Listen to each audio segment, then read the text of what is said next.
Hey, Glen Park, this is Pastor Bryan. I'm super excited to be here today. I'm actually in Anthony, Kansas again today. We're doing our broadcast from here again. I've got my special guest DeJay with me. He'll be jumping on here in just a little bit, but before I do that, I just want to say, hey, welcome.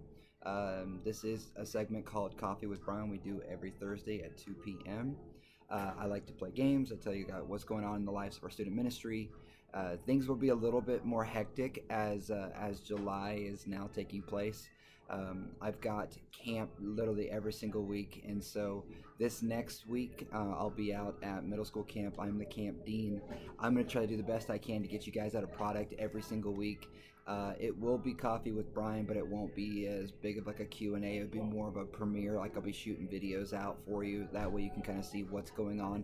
But we'll pick up Coffee with Bryan again um, right after July and leading up into hopefully what'll be the start of the new school year. So, but this is a segment called Coffee with Bryan. Again, I'm in Anthony, Kansas. I'm at one of my favorite coffee shops here in probably Kansas. Literally, I think this is probably my favorite place in Kansas right now. Called Higher Grounds and Leather Bounds. A phenomenal place. I just got done punching my punch cards. I've actually acquired enough cups of coffee here that today I actually got to receive a free cup of coffee. So today, I've got 4 cups of coffee again. What I've got today is just a regular house blend with 4 different types of sugar-free syrups. So I think one of them was my pumpkin. Next one I got was a salted caramel. Another one was the sugar-free, or no, was the brown sugar cinnamon. Was really really good. And then um, Irish cream. Irish cream, that's my favorite. The Irish cream is my favorite. So I get added heavy whipping cream because I'm on keto, so I like to add a little bit more fat to my diet. So again, this is Coffee with Bryan. Tuesday at 2, Thursday at 2. Wow, not Tuesday. Thursday at 2. If you have any questions at all, please feel free to email me at bryan@glenpark.com. Again, that's BRY. Why? Because I said so. And N, or 2 N's. Glenn has 2 N's. So hey, be a part of. We'd love to know what's going on. Personally, invite you guys to come join us every Sunday at 10:30 via Facebook or YouTube. Or now this Sunday, we're actually meeting in person. So come join us in service. There's 2 different services that we're doing at 8:30 and 10:30. Come be a part of either one of those services. There are no Sunday school or children's programming until further notice. They're just not. I mean, like we still have them. Like people are still doing it via Zoom, but we're just not hosting them in house. This until we move forward about what's happening with COVID and everything like that. So, but we are meeting in person. There are a couple of things that have changed to our service as far as giving as well as communion. And so I hope you guys would please come and join us 8:30 or 10:30, or if you just want to join us at home, that's fine. It is your prerogative. Stay home if you don't feel safe. If you want to just stay home, um, we will be providing activity bags and craft stuff for the kids when they come in, and so that way they're not like bored the entire time while they're in church service. So. Personally, come and be a part of that. I'll let you guys know that this is basically my schedule for the next couple of weeks. I'll be going out to middle school camp on Sunday, where I'm the camp dean, so I'll be out there all stinking week. I will try to get out a product for you guys on Thursday. It probably won't be as full length as this one, but it'll probably be like an update video of, hey, this is what's going on at camp. I hope you guys have been great, and then just what's going on. So after that, I've got we've been calling it high school camp, but it's basically summit, and so that'll be the following week, and then following after that is junior camp. Now, right now, both middle school camp and high school camp or summit is actually closed. Registration is closed for that. Not to say that we won't take your registrations, but there's a couple more loopholes that you have to go through in order to get registered for camp. But you can still register for junior camp as of Sunday. Sunday. You have until this Sunday to actually get registered for junior camp. Okay. And then day camp is obviously up there too. This is 2 different days. You can either do like a Friday where you come out like after work on Friday and then like stay Friday night and then be here all day Saturday, or you can drive down just Saturday and be here all day Saturday. Those are the 2 price differences there. So $45 to stay a night, $25 just for the day. And that's for the whole family, not just like for each person. That's $25 or $45 for the whole family unit.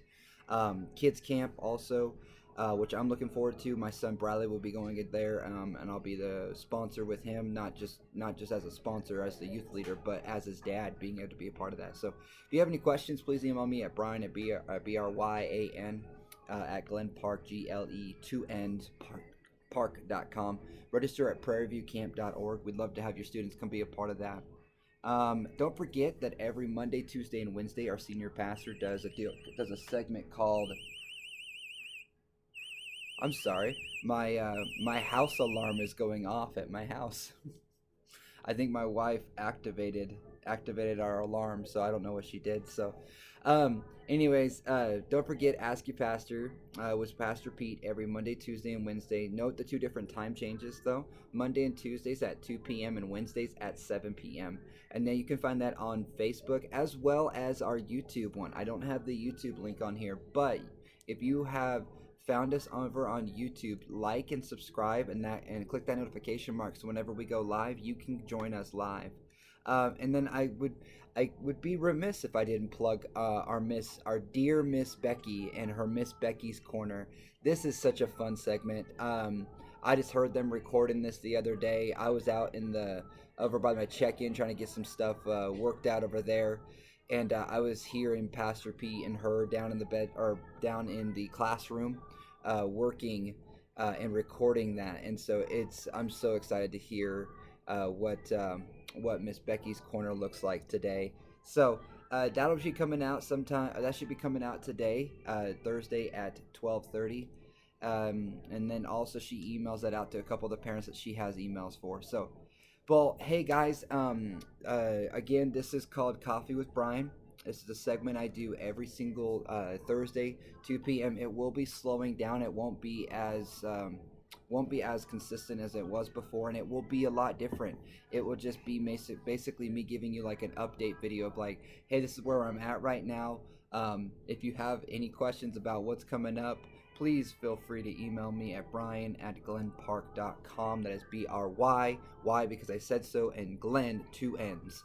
I'd love to have you as well as your students come be a part of this, and anything that's happening in the student ministry. If you guys still have questions about what's it look like, when are we going to get back to doing regular kids programming, I'd love to talk to you guys about that. Our pastors as well as our elders and deacons have really been praying over this about what is it that we need to do. I know some of you guys are still timid, really scared, and that's okay. I want you to know that we love you. We still miss you. We want you at the church building, but if you don't feel comfortable yet, that's fine. And so again, I just want to put a plug in about attending church this Sunday. 2 services, 8:30 and 10:30. You can attend in person, or if you just want to attend the live stream, that's going to be at 10:30. We're not going to just live stream the 8:30, just the 10:30, and so that'll be on Facebook as well as YouTube. So, well, of course, I always like to try to get a guest with me. I don't always like to just talk with myself. I'm an introvert in the nature that I like to be alone. But when it comes to these segments, I like to bring a guest with me. And so I want to welcome back my buddy DeJay. I don't have you up yet, DJ, so I'm going to get you here in just a second. So 2 cameras. I'm going to bring in DJ. So, hey, now I got you on the camera, DJ. So, hey, guys. Hey, so this is DJ, guys. DJ Vaughn is the youth pastor here, or one of the youth pastors. Are there other youth pastors in town?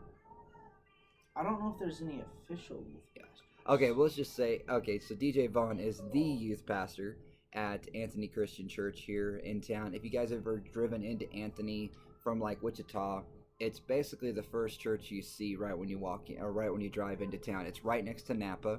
Yeah. That's how I always know, like I'm close. If I see the big blue Napa sign, I know that I'm close to the church. To Napa and the hotel. Yeah, there's Napa. Yeah, basically, yeah. There's Napa, and then there's the hotel, and they're right in the middle of it. Though. So if you're ever interested in coming to our church services, which Bryan, I'm so excited for you guys to do your regathering. Oh, we're so happy. Oh man. We started meeting a couple weeks ago, and it's just been awesome. We also have 2 services if you're watching, and if you're ever in the Anthony area for a weekend, and you're staying at the motel or you're out at the lake, we also have 2 services. Our first contemporary service is at 8:45, Sunday school at 10, and traditional second service at 11. Oh, I gotta grab my other coffees here. I don't want them getting cold. Brian, the last time you had 4 coffees, you puked.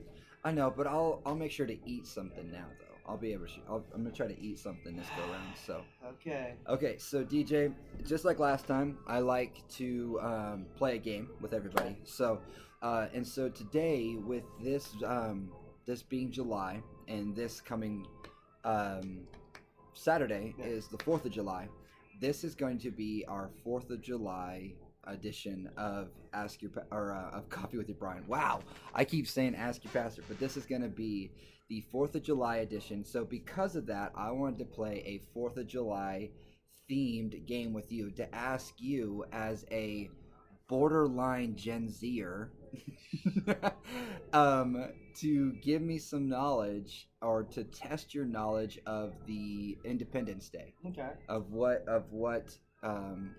that would look like. So our game today, my game with you today is just literally called 4th of July Independence Day Trivia. And awesome. So I'm just got a couple of questions I'm going to ask you about that. So okay. So Brian, like last time, we on the Father's Day edition, you had said, I played the Name That Fish game. And yes. I had a game for you. Mm-hmm. Well, I also have another game for you. Oh, jeez. So it can't ever just be one person, right, guys? Like DJ's got to bring a game for me. You know so, it, man.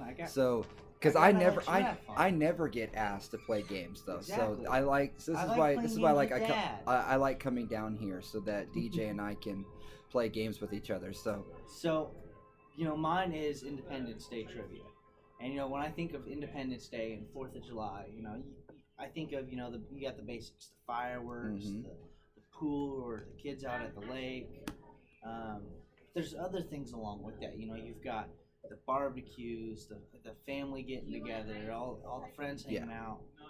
But the thing that I think of the most is the kids playing football out in the backyard while dad's grilling or something like that. And absolutely. So I have some football trivia for you.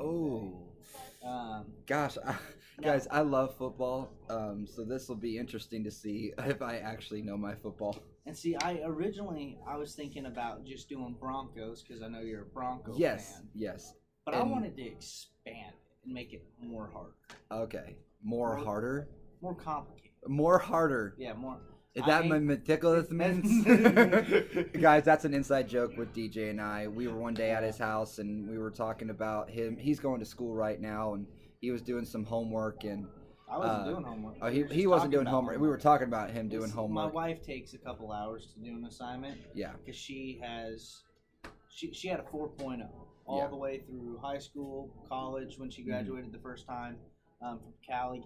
And that's something that so she puts a lot of time and effort. Well, for me, when I sit down, it's really interesting. In the classroom, I did really terrible. Yeah. College 3, attempt 4. Yeah, he's failed college a couple times, guys. It happens, But doing it online, I get my assignments done in 10, 15 minutes. So.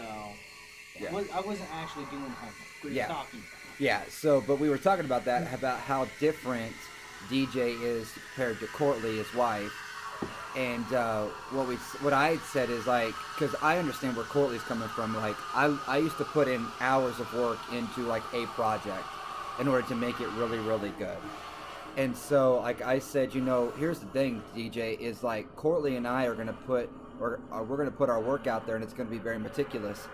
And I could see the look on his face, and he goes, "You know what, Bryan? I may not know what meticulous means, and I stuttered. I may not know what meticulous means, but I'm not an idiot." And I just busted up laughing. I said, "Literally, you just affirmed my statement because you just are an idiot because you didn't even pronounce meticulous right." I stuttered. He stuttered, but it came out like he's a dang idiot. So, but anyway, so that's an inside joke with that. So, okay, well, awesome. So, DJ, these are just really simple, generic questions about the 4th of July.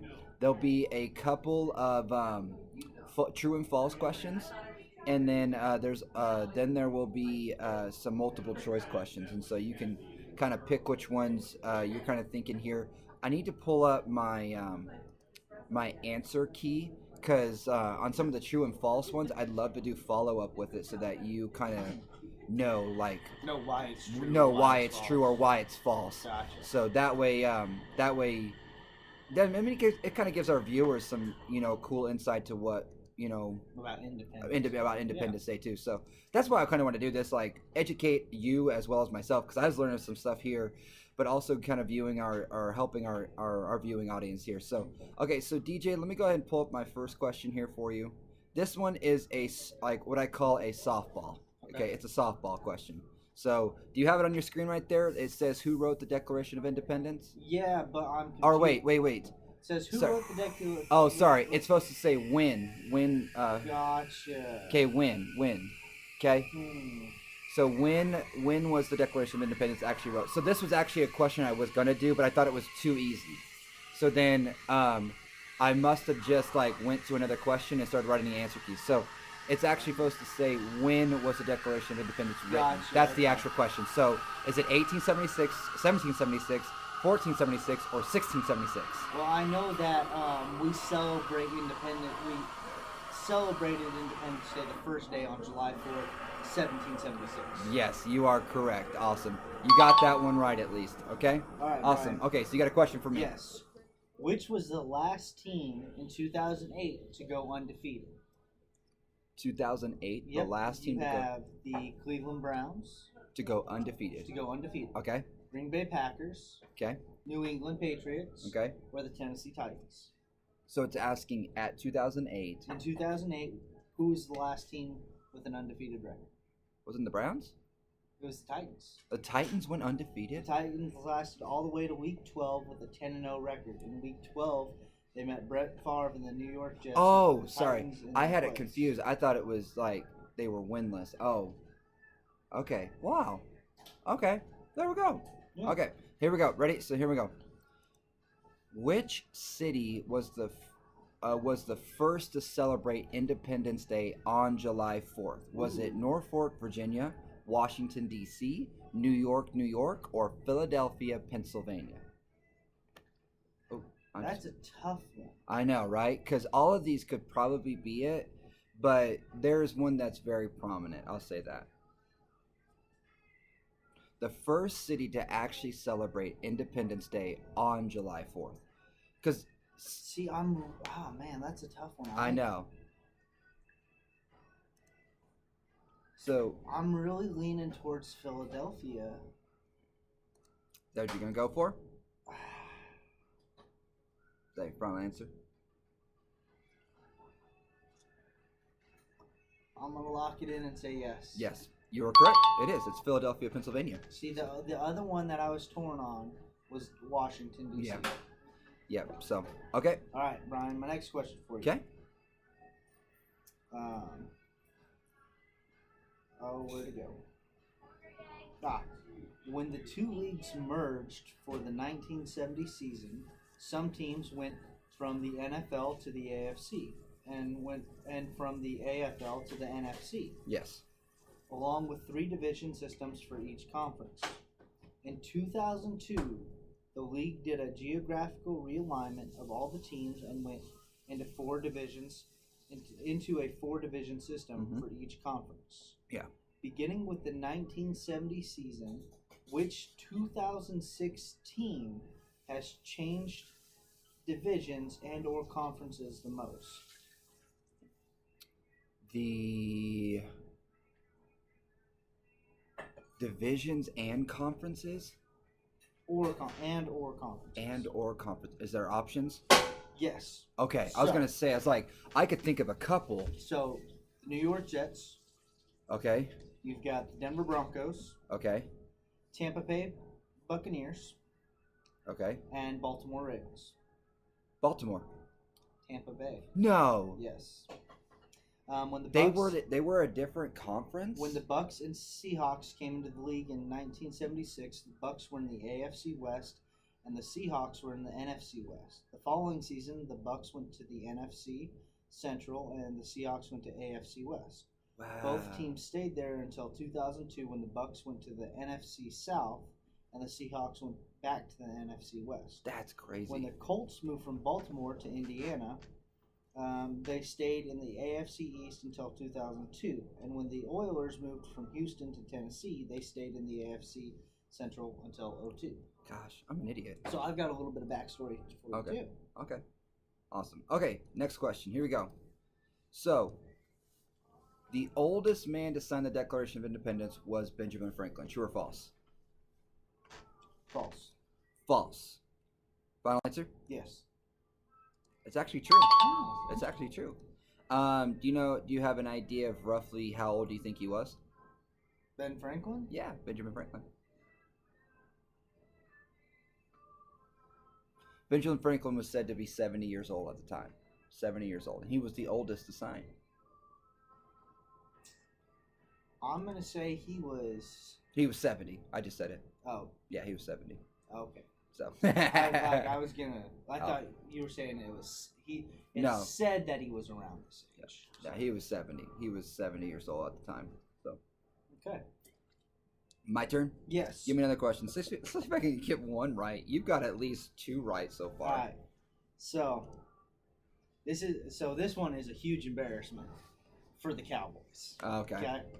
No, I saw one whenever we were kind of talking about this, about which team has been duped in the Super Bowl with these scores. Boom, boom, boom, boom. And, like, they're horrendous scores. And you know what team it was? The Denver Broncos. Which teams have been duped in the Super Bowl and with these scores? And I was like, yeah, that was the problem with Elway. He could get us there, but he never could win it. He wasn't a finisher. He wasn't a finisher until the last 2 seasons. Yep. Whenever he had all his weapons. So I'm just saying. So. All right. So Super Bowl 27. Holy Cowboys Bills. Cowboys Bills. Fumble wow, recovered. that shows some stuff right there. Yeah. When it's the Bills in the Super Bowl. Yeah. Fumble recovered by the Cowboys. Okay. Okay, this Cowboy raced to the end zone. If he would have scored, the touchdown would have given them 59 points, which would have been the most scored in Super Bowl history. However, this player decided to quote-unquote hot dog it. Oh, yeah. And held the ball out before reaching the end zone. Mm-hmm. And a Bill player caught up and stripped him it out of his the ball. Hand. It went through the end zone and and the play was called for a touchback. Yes. Bills took over 1st and 10 at the 20. Who was this embarrassed Cowboy? Yes. Give me the names again. So there's Don Beebe, Dak Prescott. No. Zeke or Leon Lett. Wait, is Zeke Lett or no? Leon Lett. Leon Lett. Is it Leon? Yeah. Okay, Leon I was gonna say. I was like, because I knew. I mean, obviously. So there wasn't actual options on this one, so I was just trying to think of people. Okay, sure thing. Okay. Don Beebe was the Bills player who caught it. Oh, okay. Don Beebe. Okay. Sure thing. Okay. Awesome. Ready? Here's your next one. How many people signed the Declaration of Independence? 32, 25, 18, or 56?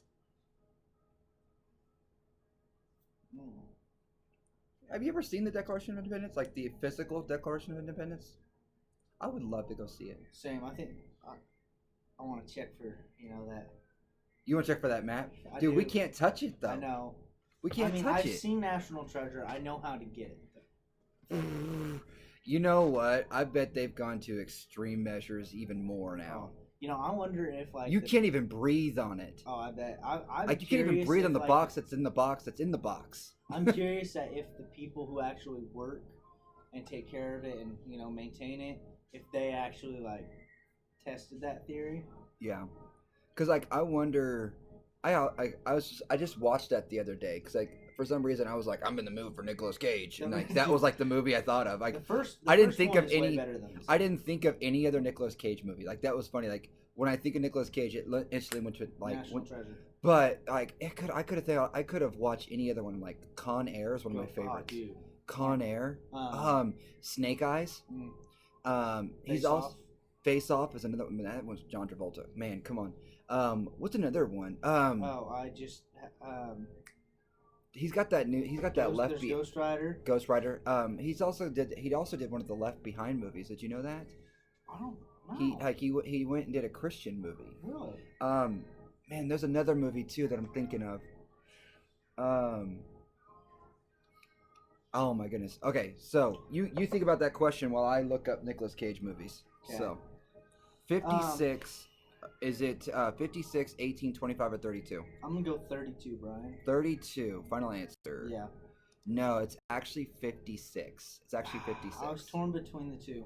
It's all good. It's all good. I was like, I know it wasn't. I knew it was more than 30. Mm-hmm. But I wasn't sure how many. Yeah. So, all right. While you're looking up Nick Cage movies, which of these players, when he scored a touchdown in Super Bowl, was the oldest player to score a touchdown in Super Bowl history? Willie Brown, Boyd Bauer, Bob Mackey, or John Elway?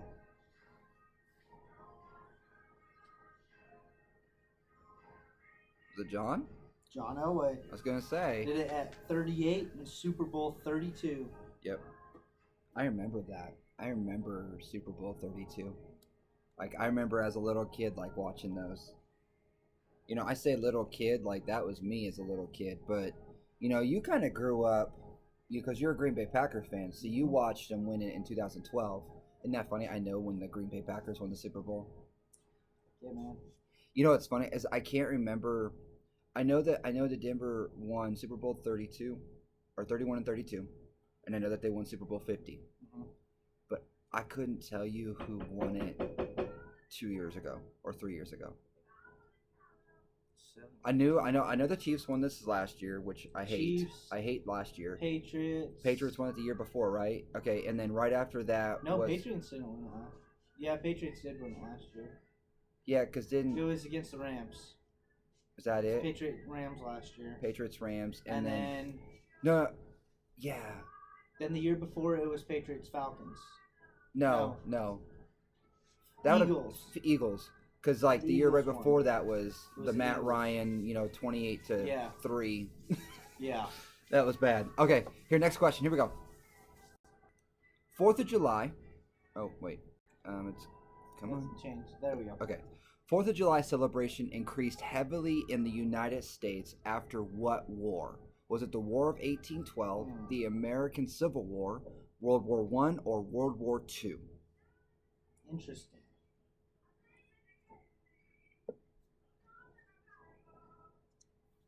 I wonder what year the War of 1812 took place.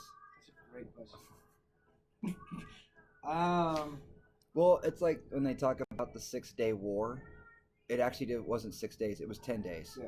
So it's like, really? Okay. I'm going to go World War I.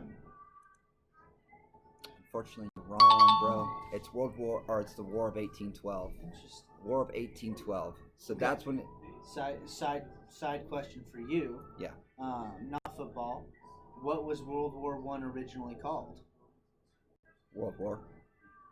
The Great War. The Great War. The war to end all wars. The war to end all wars. There you go. Okay. You got another question for me? I do. Okay. Name the NFL player who won Super Bowl MVP award even though his team lost. I don't have options for you on this one. Wait, so name the NFL player who won the Super Bowl in 1971. Okay. Even though his team lost. He won the MVP in the Super Bowl even though his team lost. Joe Montana? No. Wait. 1971. Okay, I know this. I can tell you it was Colts and Cowboys. Colts and Cowboys. So Roger Staubach. No. No? The Colts beat the Cowboys. Colts beat the Cowboys. So it's somebody on the Cowboys team. I don't know. I really don't know. Chuck Howley. Don't know him. Like that's really bad. But I say I've never heard of him either. Okay, ready? Here we go. Next question. Where is the original Declaration of Independence kept? Philadelphia, Jamestown, Washington D.C., or Plymouth? Come on, you've watched National Treasure. You better know Philly. this. No, not Philly. The original Declaration of Independence is kept. Where is it kept? D.C. Yes, you're right. It is. I say no. It's not Philly. It's D.C. No. Awesome. Okay. So see, I've got 1, 2, 3, 4. 1, 2, 3, 4, 5. 5 more. Okay. I'm doing better with this than I did the fish, I think. Yeah. All right. So this one's a little bit closer to the year you were born. Okay. So this one's in '94. Mm-hmm. Okay. What souvenir did New York Giant linebacker Lawrence Taylor request from a referee after he played his last game in January of '94? Was it the flag? The referee's yellow flag. Yeah. Taylor said it felt he deserved it because the referees threw it against me often enough. Yeah, I remember that. See, and I remember at one time the flags had these like really, really hard beads in them. Mm-hmm. And at one time, like an NFL referee threw one, and like it ended up going into a guy's visor, and it ended up knocking him in the eye, and like ended up making him legally blind to where the kid couldn't play football no more. Wow. Oh, it was so bad. You got to see him now. Like I've got a couple of them. Like if we ever do like a camp where we want to do like family competition that's like sports oriented, I've got everything. Like I'm a state official referee. So like I can do basketball, I can do football. The only sport I've chosen not to, Soccer. No, I've chosen willingly not to get involved in this one is baseball. Really? I will not referee or umpire for baseball or softball. Now why is that? Because those are the worst Karens and Kens in the world. Karens and Ken? Because Karens are what we refer to outrageous mothers. Kens are what I refer to as outrageous dads. Kens and Karens. Dude, because here's the thing. See, I can't get behind the Ken. What would be the male version of a Karen? What would you think? Like if you were to assign a name like to Brett or Kyle. No, it's got to be more like Karen's like an older name. Like it's got to be like would it be Richard? Jeez, Richard. Yeah, I could see Richard. Or Dan. I could see something like that. Because of Ken. Yeah. I just knowing our good buddy Ken. Knowing Ken. I was like I just can't behind. Or Dave. Dave. Carl. Yeah.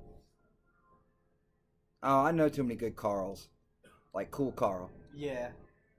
That's not even his real name, but. I know.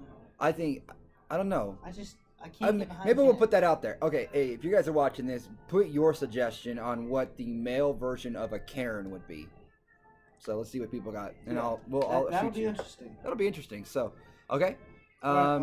Question for you: what NFL running back hoped to join the U.S.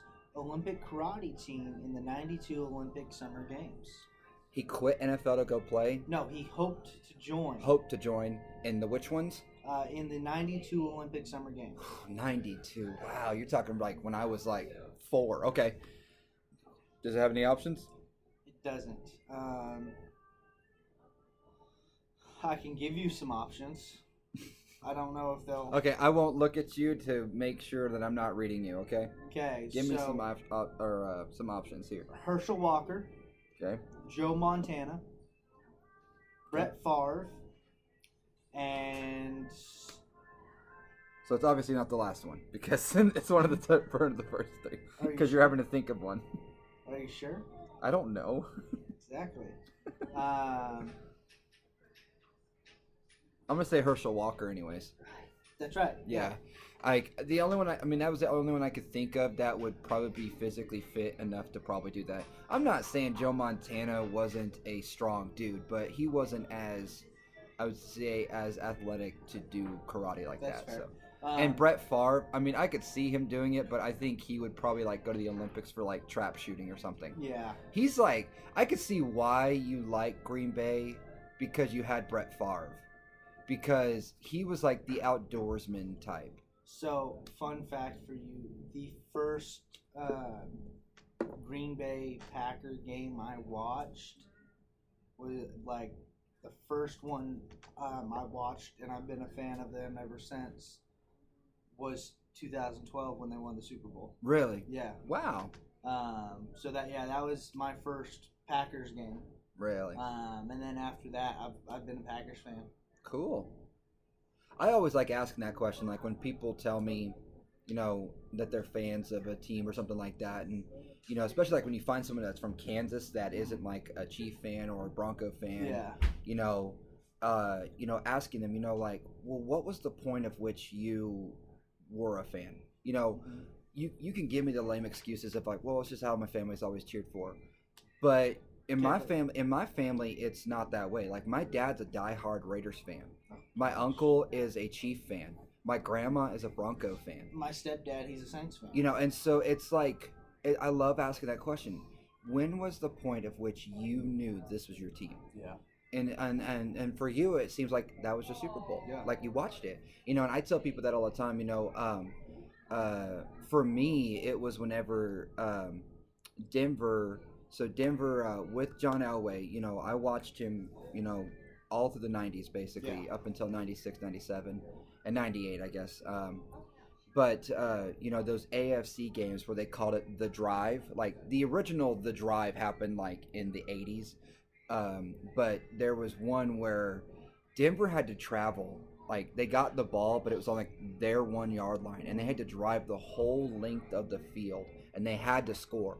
That's when I knew. I was like, this is my team. Like, look at how John Elway just commanded this team.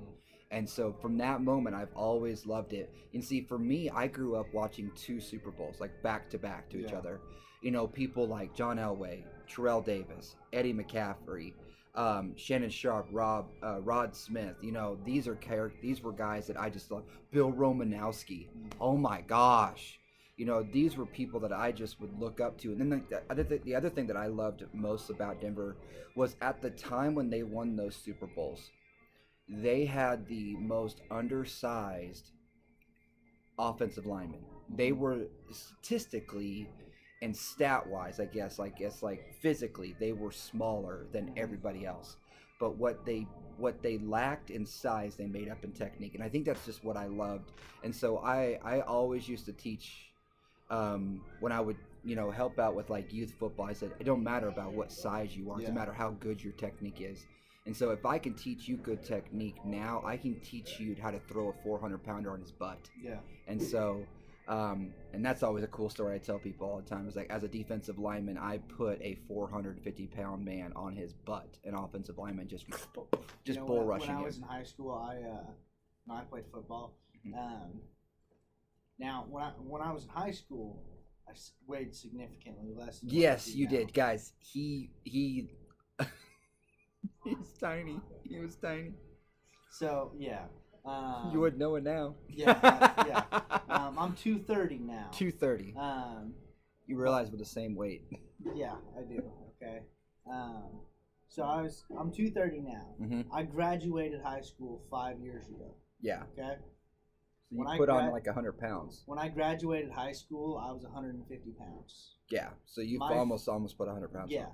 My favorite position to play was nose guard on defense. Dude, that's a good position. Like that was my favorite position. See, I feel like that's a really undervalued position. Like our nose guard, I think he was 5'10", maybe 150 pounds. Now, let me ask you, did you play 11-man or 8-man?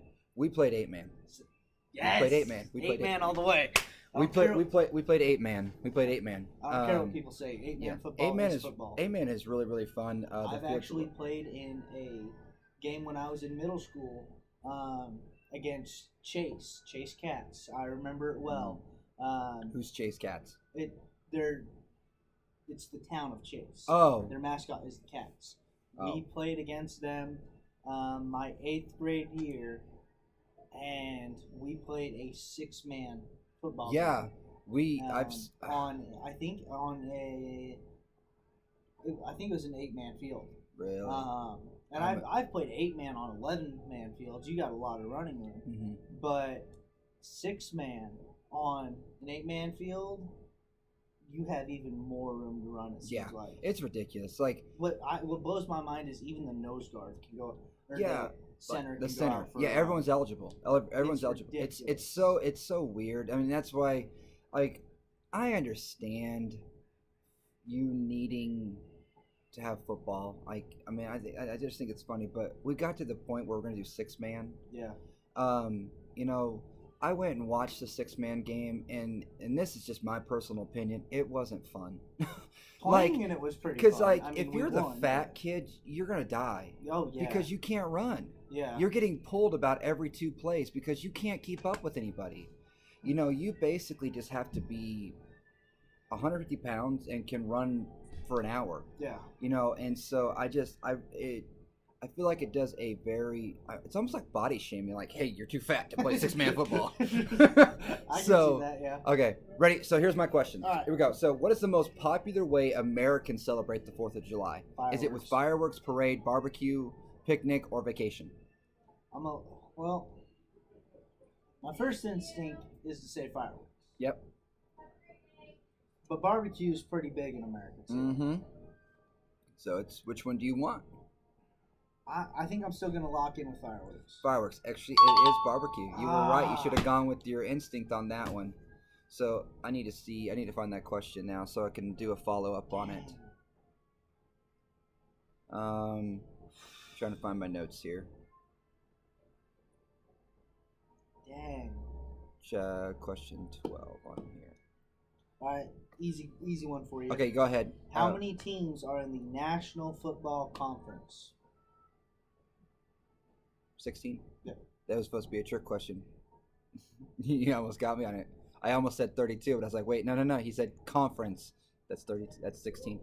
Okay, so the National Retail Federation says almost 70% of people report attending a barbecue, picnic, or cookout for the 4th of July. Nearly 70%.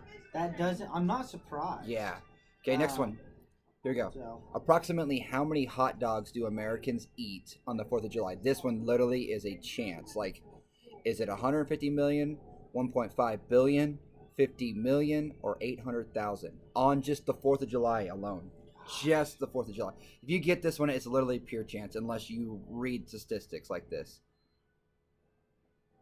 like I've read this before, just for weird facts. I was gonna see if I could see when this this statistic came out. I want to see. I'm gonna. History.com put out this statistic. Okay. Okay, I am gonna lock in with the answer of 1.5 billion. Okay.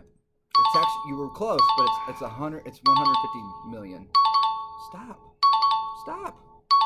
Stop. Stop. Stop. It doesn't want to stop. I'm gonna turn the sound off. There. Okay. So I've already put the next question up there for you. But I was gonna read this to you. History.com shared the amount of hot dogs consumed could fit across the entire United States over 5 times. Wow. That's a lot of stinking hot dogs. Yeah. And see, like, I love hot dogs. I really do. And I can eat them on keto. Like, I really do like the beef ones. So, okay. You gotta go to the question for me? If not, I've got 3 for you. Yeah, so. I've got more. Okay. But going back to that hot dog thing, I was curious, so I did some research. This is from hot-dog.org. Hot-dog. Consumption stats. Okay. In 2019, Americans spent more than $6.2 billion on hot dogs and sausages in supermarkets. I could see that. You know, I think it's actually going to go up probably this next year because hot dogs they're the cheapest thing you can buy. Oh, yeah. And a lot more people are going on keto. Which you can see that reflected in some of the fast food places that you go to there. They got like an option where you can say protein style. Like when I go to Chick-fil-A, I get the grilled chicken and I say protein style. They just know. So that means basically they just take that grilled chicken, they wrap it with the lettuce, and they put a tomato in it too if you want. Nice. And so a lot more people are doing that. There's a place I need to take you to. It's up there close by where our church is, called Jimmy's Egg. Dude, love Jimmy's egg. Good. Oh, sweet. So they have a deal called the Keto Bowl, and it's really really good. But you don't like salad as much, do you? I enjoy. Okay, so just because I'm fat doesn't mean I don't like salad. Well, I mean, enjoy salad. Okay, well, good. So like this is really really good. Like one time I was meeting with my elders, like I was meeting on with them one on one, and that's where I kept taking everybody, like, let's go to Jimmy's Egg, let's go to Jimmy's Egg. And one day while I was there, one of the elders I was with was kind of eating low carb too, and he says, you really ought to try the keto bowl. And I was like, they have a keto bowl? And so it's like a lettuce with like you could do chicken if you want, you can do like a beef, but it also, you can get lettuce and onions, or there's lettuce obviously, but like onions, tomatoes, like on this thing, and then they put like a chipotle on it, so it gives it a little bit more of a kick. I get it without, because I'm not a fan of tomatoes. I'm not a fan of onions. Or onions, yeah. So, but it was actually fairly good. Like, it comes in this massive bowl. I couldn't eat the whole thing. And that's saying something. So, okay. Here's your. Oh, you got a question for me? Yeah. Yes. So, this one has options. Okay, I like my options. Which of these quarterbacks threw for an astonishing 5 touchdowns in 1 quarter of play? Drew Brees, Tom Brady, Aaron Rodgers, or Peyton Manning? Oh, I thought Patrick Mahomes was gonna be one of them. But okay, sorry, I was about to give you the disgusted look when you said Patrick Mahomes. I get it. Patrick Mahomes is a good quarterback. I just wish he played for a better team. I'm sorry. I've got Chief fans who are gonna watch this, That's and so okay. hey, I love you guys. I do like Patrick Mahomes. I would greatly like him more if he played on another team. How about that? I'll just say that. You'd really like him if he played for the Broncos. I wouldn't even say that. Like when I tell people like my worst hated teams, starts with the Raiders. I just hate the Raiders. I just hate the Raiders. Right after them is the Chiefs. Like, there's nobody else on that list. Nobody's even come. Like, there's teams I'm just like indifferent to. When it comes to the Raiders and the Chiefs, I just loathe them. I just cannot stand them. I can't, like, I don't even like looking at the color red. Like, it just ticks me off. Like, you know, like, and that's for 2 reasons. One, I lived in Nebraska for 5 years, and I hate the Cornhuskers. And then I lived in Iowa, and they hate the Huskers, so that was fun. And then when I went to Oklahoma, we really hate the Huskers. We really hate the Huskers. See, I got friends that live in Nebraska and that are from Nebraska. And I mean no disrespect to them, but I hate Nebraska. not like the people. I just hate the state. Oh, the state. I just hate the state of Nebraska. Well, and it's because the Cornhuskers stole Iowa's mascot anyways. So before Iowa became the Hawkeyes, they were the original Cornhuskers. Okay, so read those names again for me. Drew Brees, Tom Brady, Aaron Rodgers, Peyton Manning. Peyton. Tom Brady. When? October 18th, 2009. Tom Brady put up 6 touchdowns in totals, leading the Patriots in 1 quarter.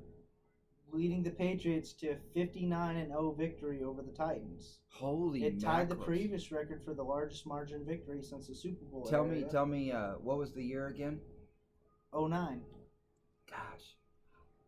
You know, and we've gone back and forth about this a lot, you know, about the GOAT, because you think it's Aaron Rodgers. Gosh, I read stats like that, I go, you got to just give it to him. You've got to give it to Tom Brady. Give him his dues, man. Just give him his dues. Gosh, it's. I hate saying that because him and Peyton just went back and forth, and I love Peyton, And all 4 of those options are solid quarterbacks. I know, like I mean, Peyton, I believe at one time got close, but I don't think he did that. I think his was he got 5 and like a half, and then I think the same thing with Aaron Rodgers did the same thing. And then also the same thing with Drew Brees. You know, I think he did kind of the same thing. So, okay, now my turn. Turn. Well, asking you. 3 U.S. presidents have died on July 4th. It's not supposed to be a question. It's supposed to be a statement. Is it true or false? 3 U.S. presidents have died on the 4th of July. True or false? I'm gonna go with false, and I think there's actually more. You think there's actually more? It is. It's true. It's actually true. Now the question is, do you know which ones they are? Probably not, but it's okay. I'm going to tell you. So Business Insider reports that John Adams, Thomas Jefferson, which makes this really cool, because Thomas Jefferson wrote the Declaration of Independence. Because John Adams and Thomas Jefferson were best friends, and they split. They actually later on after they came together and wrote the Constitution together, they had very differing opinions. Basically what we would call Democrat versus Republican. That's what they didn't call it at the time, but their viewpoints and philosophy on how government should be run as it went to the state level as well as went to the individual level, they differed very, very much on that, and they kind of separated in friendship. Really? And but on their deathbeds, they wrote letters to each other, and they actually ended up dying on the same day. That's so cool. It's really cool. So Thomas Jefferson, John Adams, and then James Monroe all died on July 4th. Interesting. So, what's cool about July 4th, and this is just a little plug for you guys out there. July 4th always occurs a week before my birthday, because my birthday is always 7/11. So, hey, real quick, I'm going to do a little plug. Hey guys, so this is Coffee with Bryan. We do this every Thursday at 2 p.m. If you guys have any questions at all, please email me at bryan@glenpark.com. That is BRY. Why? Because I said so, and Glenn with 2 N's. Today we are broadcasting from We are broadcasting from Anthony, Kansas, at a coffee shop here, literally one of my favorite coffee shops, probably in the state of Kansas, called Higher Grounds and Leather Bounds. Great coffee, great books, got Christian literature or great Christian literature here in the book or in the store. There's a couple of cool things also added to the back of this thing that I didn't know about till last time I came in. There's an ark where kids can go play. There's it's got a slide in there. The basement's also got a student hangout center, and then there's also a conference center where they do some summer programming stuff for kids. So they basically just kind of leaned into helping this community as much as they could. Janie, the owner here, is just a sweetheart, just absolutely phenomenal. Janie. Oh, she's such a beautiful soul. For those of you who know what it's like to live in a small town, Janie is that one older lady that's just like everyone's grandma. She's awesome. She'll hug you, she'll love on you, she'll pray with you. Miss Janie is just so amazing. So Janie actually cooks and is one of the helpers for my Wednesday night. She helps cook the meals for our youth group kids. So cool. Look at that. And for those of you who are watching, I highly suggest coming in here. Yeah. And even if you don't like coffee like me, I'm not a big coffee drinker. I get the Joe free drinks. My all-time favorite, favorite thing on this menu now is the cookies and cream. It is fantastic, and I will give props to one of my youth students who's working today who made this. She did a really good job on it. Miss Janie, she has set a standard for me, and it's just amazing. And my student today that's working did a really good job with it. Okay, so is it my turn or your turn? My turn to ask you. Okay, ask me a question. I got one more for you. All right. So I got 2 more for you then. Okay. We gotta get to our Bible study. I know. We've been going on for 53 minutes now. Wow. I know, right? You're like, it's funny because you're like, it's gonna be a shorter show. This will be a shorter show. No, we're actually going longer. We're actually going longer. But we've also been talking. About stuff. So yeah. Side Go ahead. tracks. Okay, so Alabama Crimson Tide wide receiver Tyrone. Yeah, Tyrone Porthrow. Okay. Caught an amazing touchdown catch in 2005 game over the head of a defender from what school? Auburn? Southern Miss. Oh. Didn't know that one. Mm-hmm. I don't know. Okay, ready? The Liberty Bell got its famous crack on the day of Declaration of Independence. False. That is right. Okay. Do you know why it's false? I know it's got something to do with the the metal that the bell was made from, and when it rang, it cracked. But I don't know the actual day. Okay. So yes, it is false. The public wasn't informed of the declaration's approval until around July 8th, and it didn't contain all signatures until August of 1776, says Business Insider. So there are no celebrations on the day it was signed. Interesting. Because here was the thing, that would have been considered treason. Yeah. That's why, like, it was very, very low key. Same thing with the Constitution. Like, they were, the reason why we know so much about what happened at the Declaration of Independence is because James Madison was writing letters to his wife the entire time.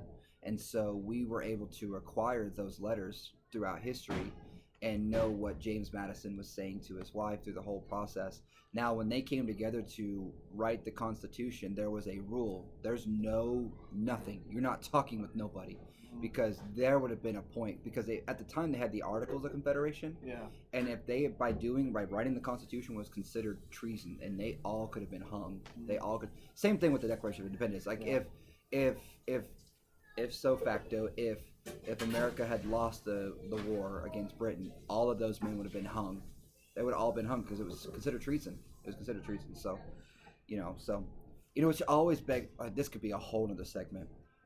When it talks about the question or in the Bible where it talks about that all governing authority, like, you're supposed to respect them.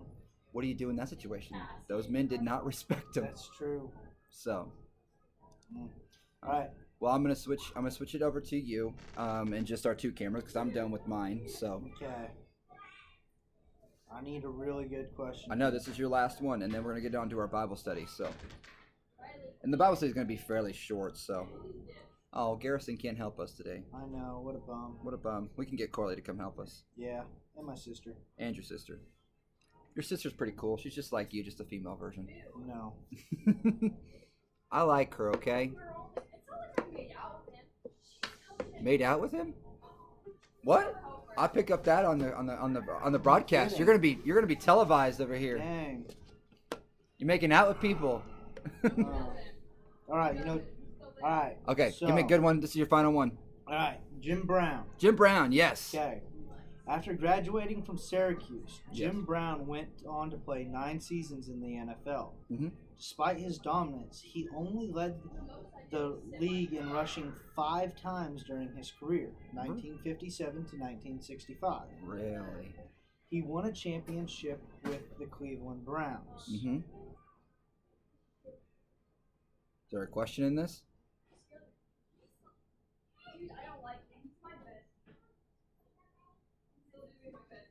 There's actually... It's not a question? So... There's not a question to that. So, okay, I've got to find a new question for you.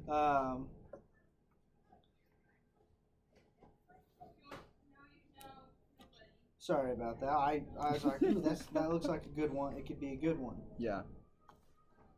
All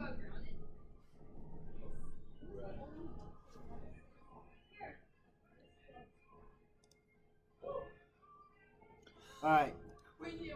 In what year did the NFL AFL merger take effect? 1970. Good job. Haha. I knew that one. Okay. So awesome. Okay. Oh. When was the NFL founded? The NFL. The NFL. The official NFL. Because the merger happened in 1970. Are they talking like when the first teams? Can you give me like that? Could you say, is it before or after? Because it's before. Before. So it's before 1970. Yeah, because the NFL was there, and so was the AFL. AFL. Because it was the AFL. So gosh, there's so many different statistics I could throw out there. I'm going to say, was it 1800 something? No, it's in the 1900s. It's in the 1900s. Because they did play some type of version of football in college at Yale. Wow, that blows my mind. I know. So I'm gonna say 1918, Okay. 1920. This was the 100th year, so 1920. Okay, I was gonna say like yeah, cause on August 20th. oh, I should have known that Yeah. because again then because this last year was the 150 Yeah. year in college. Mhm.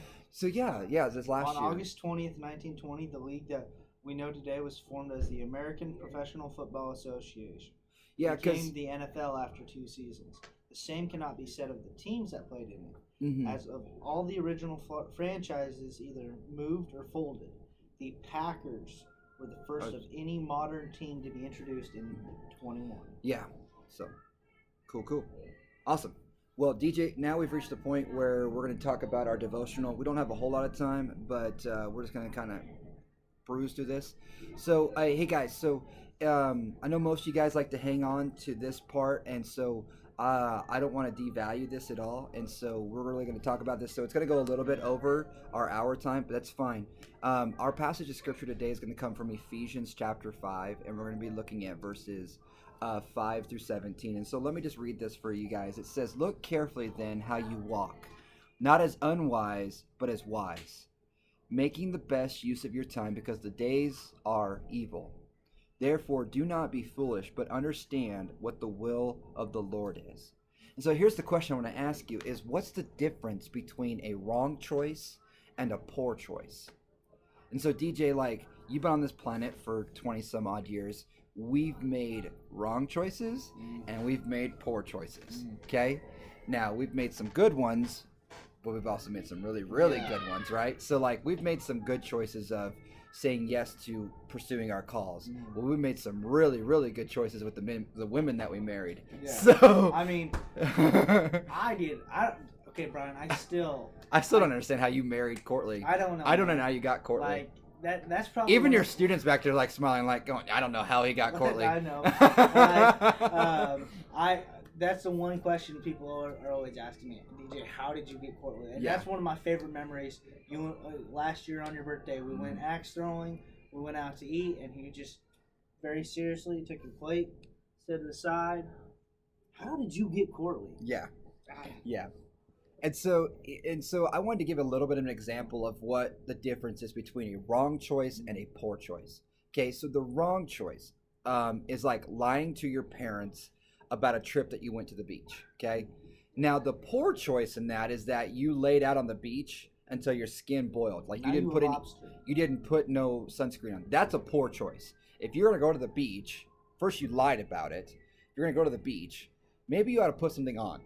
Yeah. Like, especially like if you're pale like your wife who'll burn. She's or our wives. Our wives are both very, very pale. Okay, so that's a difference between a wrong choice and a poor choice. Another one would be like, wrong choice would be like using a bad word when you hit your thumb with a hammer. Okay, a poor choice would be like hitting your head like with the hammer after you've already hit your thumb. So like, I don't think I've ever seen anyone.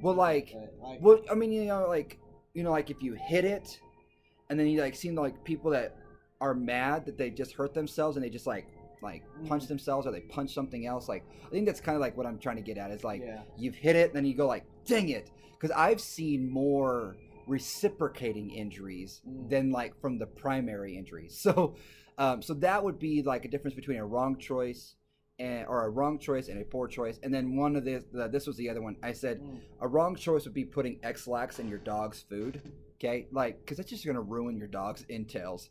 Okay, a poor choice would be allowing the dog to sleep in your bed because you want a cuddle buddy after you've already given him the X-Lax. So like that's a bad choice versus to some kids. Something that just came to my head. The wrong choice is cheating on a test in school. The poor choice is cheating off someone who gets a D. Yes. So like that would be exactly right. Like that would be really, really like it's already bad enough. The wrong choice is that you've chosen to cheat. Yeah. The poor choice is who you've chosen to cheat off of. Yeah, exactly. And so like that's a great illustration. So here's the thing. We all make mistakes. Okay. DJ and I can attest to that. DJ early in the broadcast talked about how, he's on college 3. College 3, attempt 4. Attempt 4. So he's made some mistakes. And, we've talked a little bit about, what happened at some of those colleges, and most of them those were just wrong choices. But Yeah. some of them were poor decisions too, right? They were Yeah. poor choices. And so sometimes these mistakes, though, they become really, really wrong choices, or what we would call, or what the Bible would call, like sins, things that oppose to God's will, things that He wants for us, or things that He's already told us not to do, right? But sometimes our mistakes are maybe just simple choice mistakes, right? And so we may be doing something foolish, but we aren't disobeying God so much. Where it's just like, we're lying on the beach without sunscreen is just a poor choice to do. But the fact that you did a wrong choice right before that is you lied to your parents about where you were going to go. But the poor decision is to do that. Yeah. And so like, I guess you could say like this, and this is a little bit of my testimony. It was wrong for me to go out and go drinking as a young man, to go drink and drive. That was bad because I was going against, my parents. I was going against not only them but also the law. But also I was putting a substance into my body that altered my state of being. Yeah. Okay. The poor choice of that whole situation is I chose to go out and drive. Yeah. Okay. And because of that, ended up, one of my friends ended up dying because of this whole thing. And so that's one of those, another illustration of wrong choice versus poor choice. Wrong choice to go out and drink and defy my parents as well as the law. The poor choice was that I chose to go drive. And that was the worst part of it. I didn't drive, but we were in the car. I love the book of Ephesians. And yeah. What version did you read at? That was a ESV. ESV. I really like the NLT's version. Yeah. For the scripture. So be careful how you live. Don't live like fools, but like those who are wise. Yeah. Make the most of every opportunity in these evil days. Mm-hmm. And I love verse 17 here. Don't act thoughtlessly, but understand what the Lord wants you to do. Yeah. So thoughtlessly. I love that. That's a great translation. Like, just think about it. Stop and think. That's grilled into us in school. Like, just stop and think about what you're about to say, because you can't take it back. Oh yeah. I actually preached a sermon a couple months ago about the words that we say, and in my sermon, an illustration that I used, and this is a true story. My mom, for the longest time, I would say the stupidest things, or I would do something stupid, and my mom finally got to the point. She's like, "Okay, DJ, from now on, you stop and take 30 seconds and think." And so I did that in my sermon. I had Gary Bear set a timer for 30 seconds, and I just stood on stage, dead silence throughout. And that 30 seconds seems like forever. But it really gives you a chance to actually think about what you're doing. Yeah. And so that's where we're trying to get at, is that our bad choices and wrong choices are very much different. You consciously make the decision. I wouldn't even say consciously. The hope is that you will avoid the wrong decisions or the wrong choices. And in that, if you're a believer, you got that conviction that the Holy Spirit's going to say, maybe you shouldn't do that. Yeah. Okay. Now, the poor choices might just be, as a byproduct of already the wrong choice you just made. And so it just builds on each other. And so I guess the thing is that the important thing is not to excuse, like, oh, it's just natural. Like, it's just natural. Like, everybody does it, right? Mm-hmm. Don't just excuse it, okay? And not to feel guilty about your poor choices, okay? And so accept responsibility for both. Like, accept responsibility. Like, you made a poor choice based out of a byproduct of already a wrong choice. And so you want to make sure that you are feeling convicted, not feeling guilty, but that there's a conviction going, maybe I shouldn't have done that. And that's what the Holy Spirit's job is to do, is to change us from the inside out, to give us a new heart. Because we as youth pastors see this. We can preach and preach and preach, but until the Holy Spirit's taken root in their heart, we'll preach till we're blue in our face or red in our face. But until it's actually taken root in their life, there's not going to be any heart change. And something I just want to say as an encouragement to all of you who are watching. Sometimes when you stop and you're thinking all this through, and you're not being thoughtless. Sometimes that right choice or that right decision, it can be scary. Mm-hmm. But it's okay to be scared. Yeah. Like, when I don't know if you felt the same way, Brian, but when I felt the call to go into ministry, like I was scared, like, okay, I'm an outgoing person, but I'm not a speaker, I love being a youth pastor, but I hate preaching. If I ever have to preach on Sunday mornings, I hate that. I love sharing the word, but it's scary at times because you never know the responses you're going to get from people. Yeah. But it's okay to be scared. Yeah, it's okay. I mean, Paul himself says, "I came to you with much fear and trembling," and so the Apostle Paul, I mean, was afraid. This is the guy that killed millions. Yeah, I mean, so he came with much fear and trembling, but it's greater is he who is in you than he who is in the world. And so get out of your own mind. And I once heard a sermon once where the pastor said, and actually he says it quite often, he says, the scene of the crime is your mind. Because that's where the first crime takes place, is that it's your mind telling you something that you're not right, that's not right. And your brain is going to be the actual fuel that encourages your body to do what it's going to do. The heart might want something different than the brain wants. Yeah. And that's, I know it's a really cheesy statement, but most people are going to miss heaven because of 18 inches. And that's the average distance between the head and the heart. And so we're going to miss it. And so don't think thoughtlessly. Let your heart drive, but also stop and think about it. Like, this is how we find our passion, because God has made us in his image. And the question, we probably get asked as youth pastors from our students is, what does God have for me? Like, what does God put me on this earth for? And I always turn it out, like Jesus does, answer a question with a question. And I would turn that around. Well, what breaks your heart? What motivates you? Like, what excites you? Like, what things do you hear about or read about, and it makes you super, like, it breaks your heart, or it makes you super passionate to be a part of that? Lean into those things, because that's where God wants to resonate with you. It's where is your passion, and what makes you pound the table in excitement, and what makes you pound the table in frustration. Lean into those things, and that's how you discover it. And so I just want to wrap up with this, and I'll give you a chance to do some final thoughts if you have anything. Okay, but here's the thing: is don't feel guilty about it. Accept responsibility for both. Apologize, okay, and try as hard as you can to avoid both of them. The only way you're going to do that is if you stop and think, not be thoughtless. You stop and think, okay, and don't confuse the two. There are wrong choices, which are things that go directly against God. There are poor choices, which you just being an idiot out of those products. So this is what I want to say: is reflect. What's the difference between the wrong and the poor choices? And should we feel guilty about both? Should we accept responsibility? Should we apologize for both? And should we try to avoid both? And so here's my action for you guys, is that as you're reading or watching TV or a movie or anything like that, maybe be alert for the choices that some of those characters are making, and try to identify which ones were are choices that were wrong, or they were just simply poor choices. And so that's where I'm going to leave it. DJ, I'm going to open it up to you for like a minute or two. Actually, let's do it less. 30 seconds. Give me 30 seconds that you want to kind of talk about. Final thought for me, Job 28. Job 28. Wisdom is more valuable than gold and crystal. It cannot be purchased with jewels mounted in fine gold.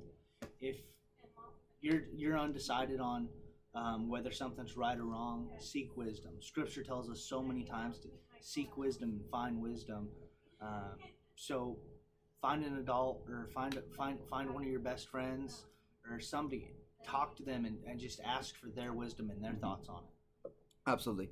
Okay, as always, guys, I just want to do a couple little plugs here. I'm going to actually do two. One, this is Coffee with Bryan. Do it every Thursday. I've got my buddy here, DJ. He's the youth pastor here at Anthony Christian Church here in Anthony, Kansas. Other thing is, I'm at a coffee shop here in Anthony, Kansas. I strongly encourage you, if you're in the town, stop by here. Higher Grounds and Leather Bounds, not only a great cup of coffee, but also great literature to get. Janie's back here right now. If you can kind of see her just a little bit, I see her head popping around the corner. Hi, Janie. You can say hi. Hey, move your head. There's Janie. There's Janie. She's on the camera. So this is Janie, the owner. We're at Higher Grounds and Leatherbound. Stop by here and get a cup of coffee, but not even just cups of coffee. They've got non-coffee drinks, like DJ said. They've got tea. Got some tea Highly and got some recommend shakes. the caramel apple cider. Caramel apple cider. So if you guys are ever in Anthony, stop by here. And then I always like to end out our broadcast with a battle cry. Our battle cry at our church is for the Lord and for Wichita. DJ, you don't have to say for the Lord and for Wichita. You say for the Lord and for Anthony. But you know, Bryan, I just want to change something up for that for today. Mm-hmm. Just a thought.